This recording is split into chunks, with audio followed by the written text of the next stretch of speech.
So if I didn't say this in the last vlog, I've taken to staying home even on Mondays now because I only have one class and there's no attendance taken in it, and the professor is very, very bad. I learn everything in that class from reading the slides online on Friday mornings, so I don't see the point in going back to Purdue. So I leave Peru to go back to college at 9 p.m. on Mondays now.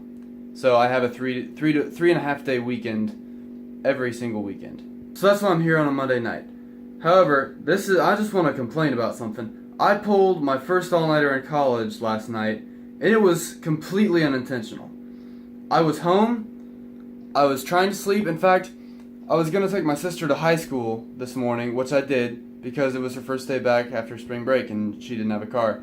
So I was planning on waking up at 7:30. I had my alarm set for 7:30, and I went to bed at 10:30 last night.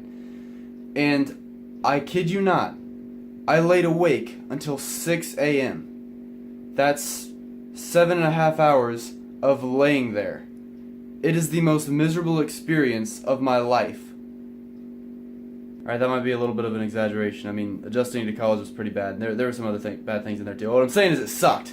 It sucked a lot. Because I was just sitting there, laying there, changing positions about every 5 or 6 minutes, rolling to my left side, rolling to my right side, rolling to my back, and repeat that process, and not falling asleep.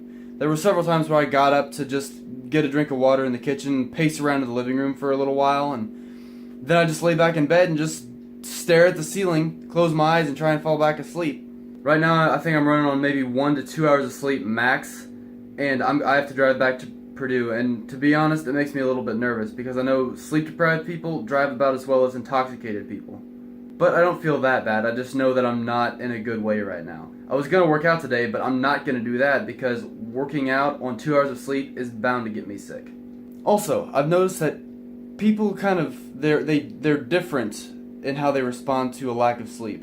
Like for me, sometimes I get nauseous when I get less than 5 or 6 hours of sleep, but almost every single time I get depressed. And I don't just mean depressed, I mean I get really deep in my feelings where I just contemplate all sorts of stuff that I'd rather not contemplate. I'm not talking about suicide. I'm talking about the meaning of life, why we're here, if any of this stuff matters. Of course, I contemplate that sometimes anyway, as everybody does. But it's just like the only thing I think about when I'm sleep deprived. I'm very, very sentimental and sad when I'm sleep deprived, and I just feel the need to hug everybody. I don't, but I feel the need to do it. Anyways, I said I'd update you guys on my life, and that's my life update. I'm sleep deprived, and it sucks. Aren't you glad you watched this video? Thank you all for watching, and I will see you next time.